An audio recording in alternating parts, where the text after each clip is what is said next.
आप सोच सकते हैं एक 16 साल की बच्ची जिसके साथ एक बाहुबली एमएलए ने रेप किया, बलात्कार किया, और ना कि खुद बलात्कार किया बल्कि गैंग रेप करवाया अपने कुछ साथियों से। और हम कौन सी दुनिया में, हमें लगता है कि ये हो गया। नहीं, आगे सुनिए। उसकी जब पिता ने रिपोर्ट कराने की कोशिश की, पुलिस कस्टडी में बहुत बुरी तरह से टॉर्चर करते हुए, जो आप फिल्मों में देखते हैं उतने ही से ज्यादा टॉर्चर करते हुए उसके पिता की पुलिस कस्टडी में हत्या कर दी गई। यही खत्म नहीं होता।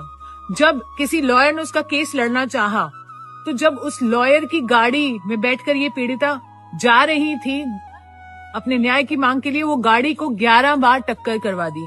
11 बार टक्कर खाने से उस गाड़ी में बैठे 4 सदस्य थे, जिसमें से 3 की ऑन स्पॉट डेथ हो गई, लॉयर की, इसकी मासी की, इसकी बुआ की, और ये बच्ची बच गई। आपकी रूह कांप उठेगी। और ये बच्ची कैसे बची है, मैंने इसको अस्पताल में तब देखा है जब ये क्रिटिकल केयर में थी 7 साल पहले, और उठ नहीं पा रही थी, वेंटिलेटर पर थी। 6 महीने जब वो उस वेंटिलेटर आईसीयू में रही, उसके बाद उसने अपनी हिम्मत जुटाई और अपना केस लड़ना चाहा।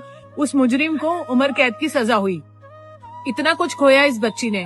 अपनी लाइफ को नॉर्मल करने लगी थी, अभी शादी की और कोशिश कर रही थी नॉर्मल होने की। हम उसके साथ थे इतने साल से, और अब क्या हुआ आप सुन के हैरान हो जाएंगे। उस आरोपी को बरी कर दिया गया। आप सुन पा रहे हैं, उसे बरी कर दिया गया। और एक्सक्यूज, ये नहीं कि बलात्कार प्रूव नहीं हुआ, बलात्कार प्रूव हुआ है, पर क्योंकि कोई कानूनी दावपेच थे जो उसे बचा सकते थे, फालतू के हाईकोर्ट ने ऐसी ऐसी दलीलें दी हैं कि आप सुन के हैरान हो जाएंगे कि वो एक पब्लिक सर्वेंट नहीं है, या फिर ये बच्ची माइनर नहीं थी और कोर्ट के पास टाइम नहीं है। इतनी फालतू चीजें बोलकर उसे बरी कर दिया गया। आप सोच सकते हैं, आपको गुस्सा आ रहा है? अगर नहीं आ रहा तो आना चाहिए, क्योंकि बेटियां हमारे सबके घर में है, और ये हिंदुस्तान की बेटियों की बात कर रहे हैं हम।